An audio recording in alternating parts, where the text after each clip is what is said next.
제가제를 위한 유마경 불도품 3. 이에 유마엘이 개성으로 답하였다. 만약 바라밀은 보살의 어머니요 방편을 아버지로 삼으니 일체 중생을 이끄는 부처님, 이들로부터 태어나지 않음이 없네. 보살은 반야 바라밀의 의지에 지혜를 얻고 방편은 지혜를 얻는 길잡이니 반야 바라밀은 보살의 어머니요 방편은 아버지라 일체 중생은 이들로부터 태어나지 않음이 없다는 것입니다. 법의 기쁨을 아내로 삼고 자비심을 딸로 삼으며 선한 마음과 성실을 아들로 삼고 마침내는 공적을 집으로 삼네. 보살은 법락이 있어 삶이 즐겁고 마음이 평온하며 자비로 중생을 보살피며 선한 마음과 성실은 삶의 지표로 삼으니 마침내는 일체의 모든 것은 본래 공적함을 알게 된다는 것입니다. 노자는 사물은 무수히 생겨나지만 나는 그 돌아감을 바라본다고 하였습니다.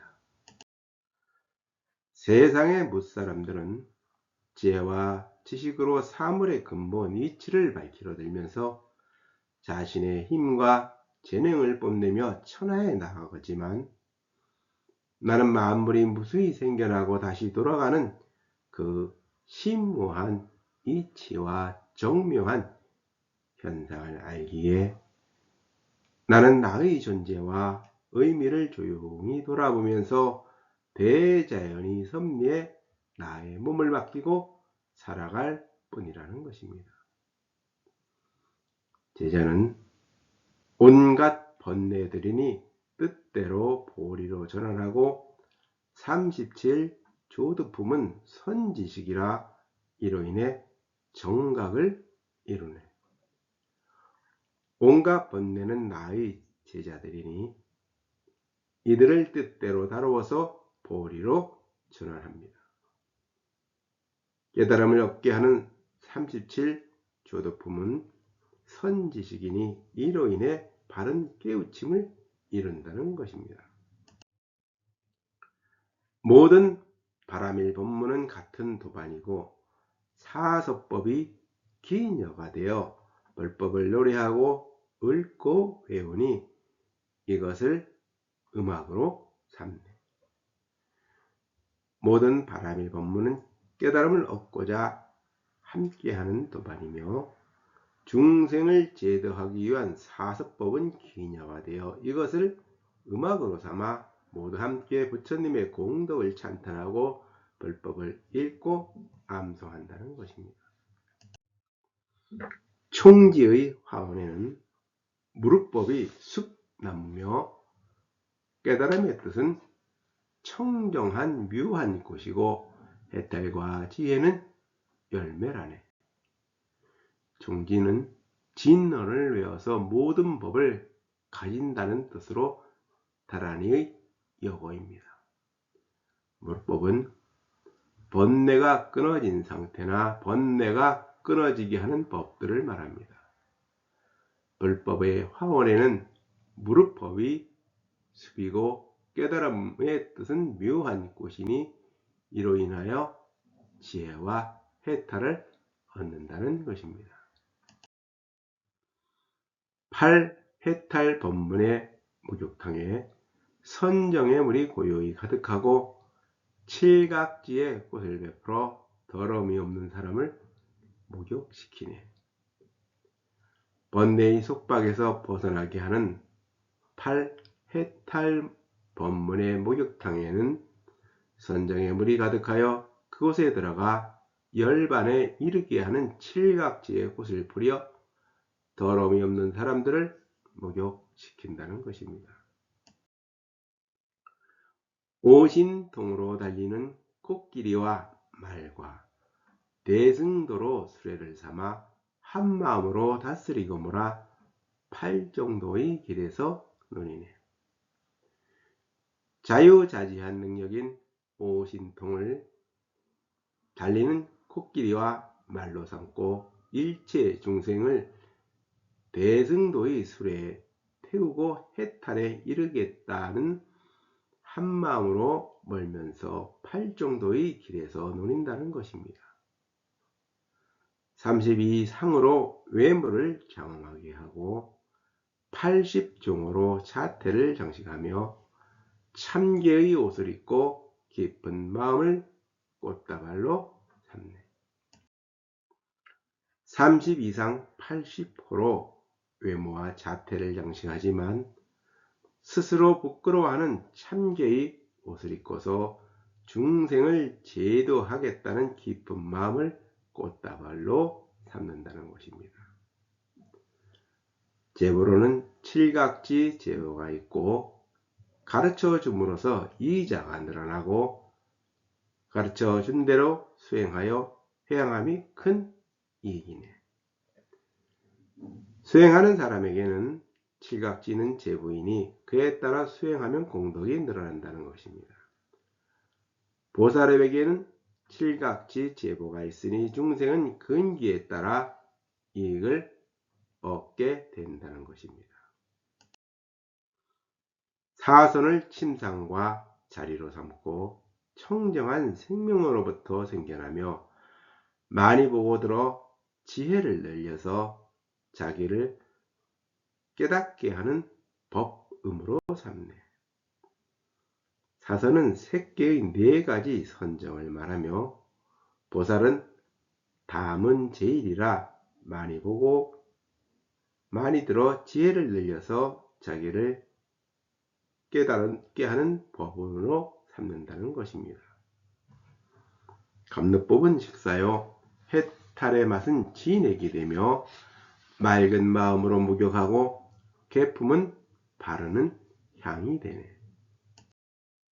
감로의 법문은 마음의 양식이니 불제자라면 맛여행을 떠나지 말고 법문여행 즉 마음의 여행을 떠나라는 것입니다.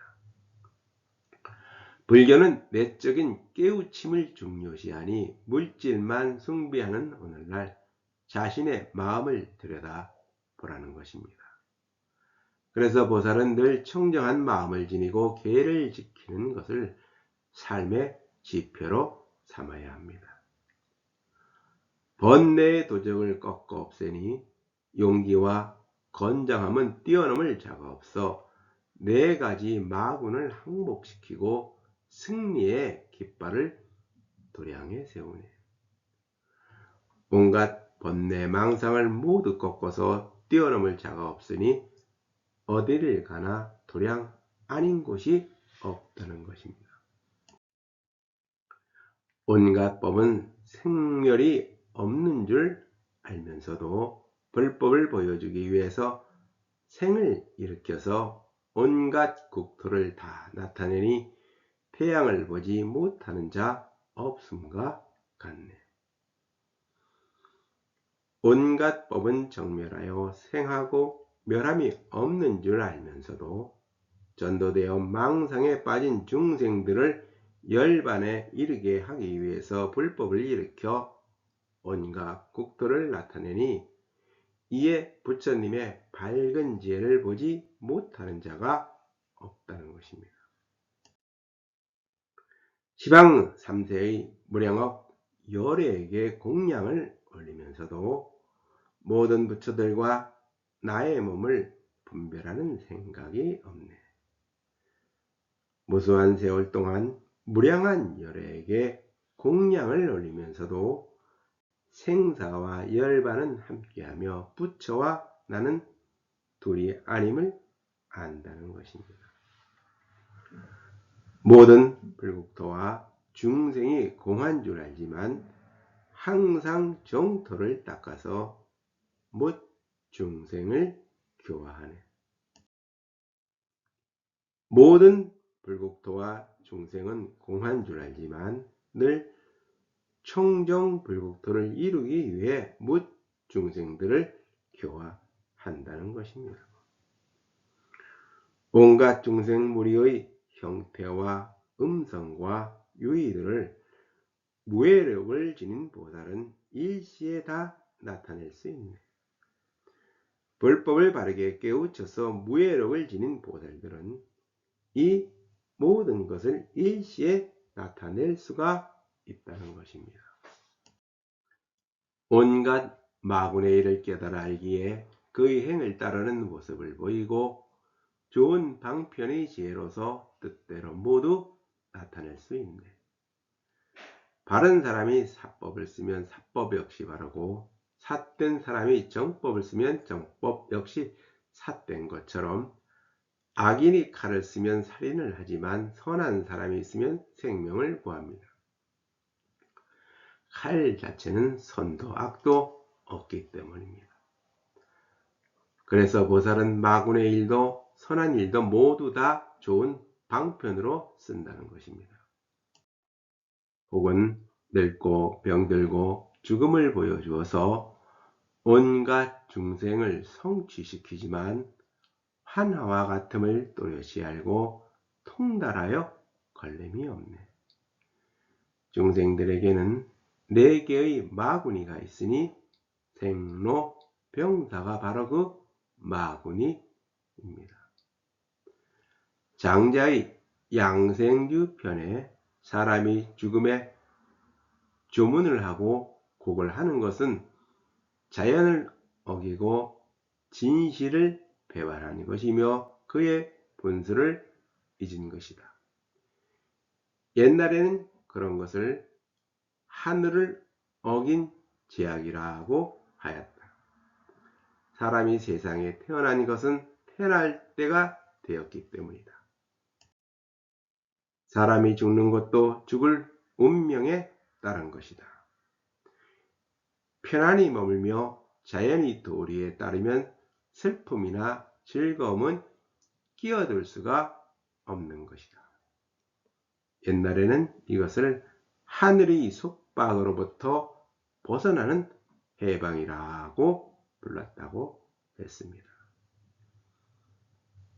생과 사는 사람이 슬픔이나 즐거움은 끼어들 수 없는 자연의 섭리라는 것입니다. 그러므로 대종사편에는 자연은 우리에게 형체를 부여하고 삶을 주어 수고롭게 한다. 늙게 만듦으로써 편안케 해주고 죽음으로써 쉬게 하고 있다고 하였습니다. 혹 현세의 겁이 다 타서 천지가 모두 텅 빈 것을 나타내어 항상 하다는 생각을 하는 사람들에게 지혜를 비추어 무상함을 알게 하네. 겁은 고대 인도 및 불교에서 일정한 숫자로 나타낼 수 없는 무한한 시간을 말합니다. 일반적으로는 우주가 개벽할 때부터 다음에 개벽할 때까지의 시간을 의미합니다.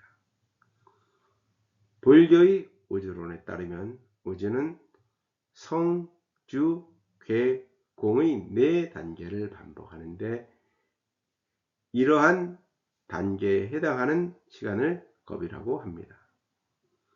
부처님은 일체의 모든 것은 무상한 존재이니 우주 만물은 끝없이 변하는 것이라고 하였습니다. 일체의 모든 것은 본래 성품, 즉 자성이 없다는 것입니다. 우주 자체도 영원하지 않다는 것입니다. 무수의 중생들이 모두 와서 보살을 청한다면 일시에 그들의 집에 이르러 교화하여 불도를 향하게 하네. 무수옥 중생들이 모두 와서 보살을 청한다 하여도 보살은 그들을 일시에 집으로 오게 하여 법을 설하여 그들로 하여금 불법에 귀의하게 한다는 것입니다.